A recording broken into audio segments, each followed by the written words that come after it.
శ్రోతలందరికీ హృదయపూర్వక ధన్యవాదాలు. కథను చెప్పుకుందాం. ఒక ఊరిలో నలుగురు స్నేహితులు చేరి ఉండేవారు. సమాన లక్షణాలున్న వారందరూ ఒకే చోట చేరడం సహజం. వీరందరూ గర్భదరిద్రులు. నిలవడానికి నీడ లేకుండా ఒక పూట తింటే మరో పూట పస్తుండేవారు. నలుగురు ధనం సంపాదిద్దామనే ఆశతో విశాల ప్రపంచంలోకి బయలుదేరారు. ఊరు వదిలి కృష్ణానది గట్టు మీద ప్రయాణం సాగించారు. కొంత దూరం ప్రయాణం చేసిన తర్వాత ఒక చోట జడలు కట్టుకుపోయిన జుట్టుతో ఒక సన్యాసి వీరికి అంటపడ్డాడు. ఆ సన్యాసికి వారు సాష్టాంగ దండ ప్రణామం చేసి తమ కోరికను అతడితో విన్నవించుకున్నారు. యోగ శక్తితో తమకు సహకరించమని వేడుకున్నప్పుడు ఆ సన్యాసి వారికి ఒక జ్యోతిని ఇచ్చి, ఈ జ్యోతిని మీ చేతులతో పెట్టుకొని మీరు హిమాలయ పర్వతాల వైపుకు బయలుదేరి వెళ్ళండి. చేతిలో జ్యోతి ఎక్కడ పడితే అక్కడ భూమిని తవ్వండి, మీకు కావలసినంత ధనం లభిస్తుంది అని చెప్పాడు.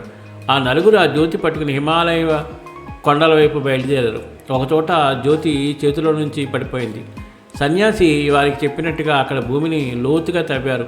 అది ఒక పెద్ద రాగి గని. ఆ నలుగురిలో ఒకడు తనకు కావాల్సింది తీసుకుని దాంతో తృప్తిపడి వెనుకకు మరలిపోయాడు.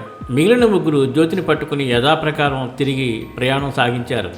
మరో చోట జ్యోతి జారిపడిపోయింది. అక్కడ తవ్వి చూశారు. అదో పెద్ద వెండి గని.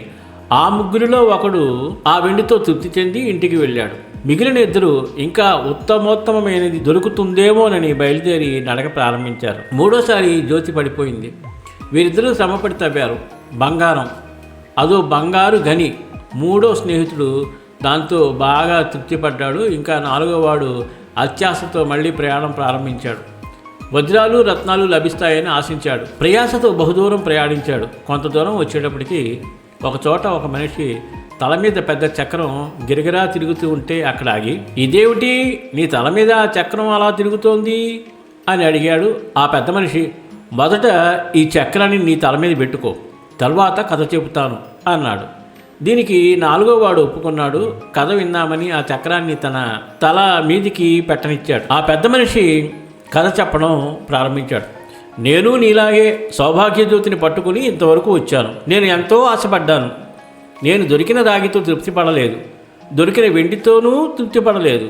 నేను ఇక్కడ ఒక వ్యక్తిని చూశాను.